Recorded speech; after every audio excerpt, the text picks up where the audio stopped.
Hello, I'm happy to see everybody today. We're going to talk about minimalism. The reason we jumped into minimalism before I even knew what that word was or what it meant was because we hated coming home every day. Literally dreaded coming home. And coming home meant dealing with the tornado that was in our house, trying to get things reorganized, decluttered, and then cleaned. And it was a daily battle. We hated it so much that we decided we needed to downsize, and by doing research about downsizing, we stumbled across and learned about what minimalism meant. There were four major areas that we worked on minimalism. The first one was our relationships. We really talked to the kids about what was the most important to them. What was the most important to them was family dinner.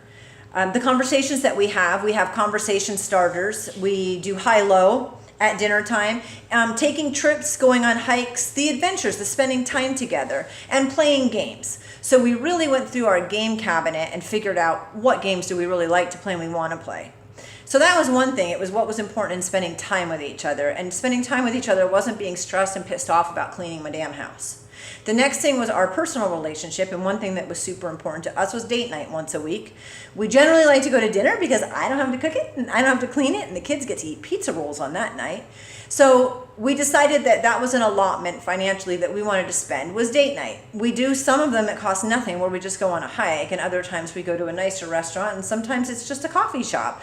But the thing is, date night was a priority. The next thing was finances. I paid for an app online, and I decided to get rid of the app. It was great to structure it, but I know how to structure my finances. I'm actually pretty damn good at it. So it was more creating a list of debt and starting to plug away at it, which is an ongoing process, and we're not at the end yet. But we knew what was a priority, and that was getting out of debt and moving forward in that direction. Another area of stress in our life was social media. Well, for me anyway. The inbox in my email, the crap that I don't want to see on the news feed on Facebook, it became something that I didn't look forward to at all. So it takes some time to unfollow things that you're not interested in. It takes some time to scroll to the bottom of every email and unsubscribe. But once you do it the first round, it becomes second nature and it's faster. And now for 3+ years, I've actually enjoyed being on social media, and I've utilized it to keep in touch with people and to do things that are important to me. The biggest thing was the house and the stuff we had. This looks different for everyone. We had 12 kids at home when we started minimalism, so clearly we're like Minimalism Costco Style in our house.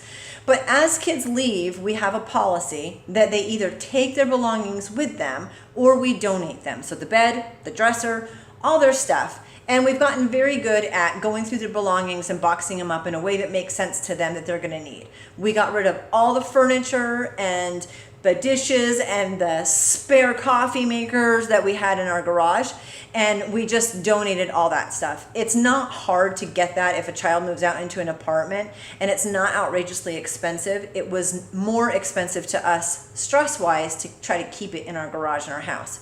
So we tackled the garage, we tackled the closets and the living room, which were easier areas. So it made a bigger difference quickly without a lot of traumatic effort. And then we started to dig in little by little, room at a time, and go through each room individually to get rid of the things that we didn't want or need anymore, that weren't bringing us joy or being used. It took about 6 months to get through it, and at the end of that 6 months, we moved. But then it's second nature now. So our house is slowly shrinking because now we only have 5 kids. So as 7 kids left, so did their belongings. But also because we've gotten it more in the mindset of keeping a minimalist lifestyle. I got rid of 90% of my shoes and my clothes, and I am embarrassed to admit I had 200 pairs of shoes plus. I stopped counting at 200. It's too embarrassing. But about 200 pairs of shoes. Now I have 20, but I know 3 of them are for running and 1 of them is a winter boot. And then you just kind of do, what do you use and what's suiting your needs and what do you love?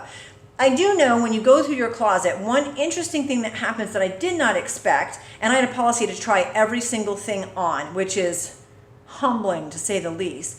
But I learned what my style was. You kind of get things on sale and have things given to you, and it's this hodgepodge of crap you really don't like or you don't wear, and you go to the same few items all the time because they work for you.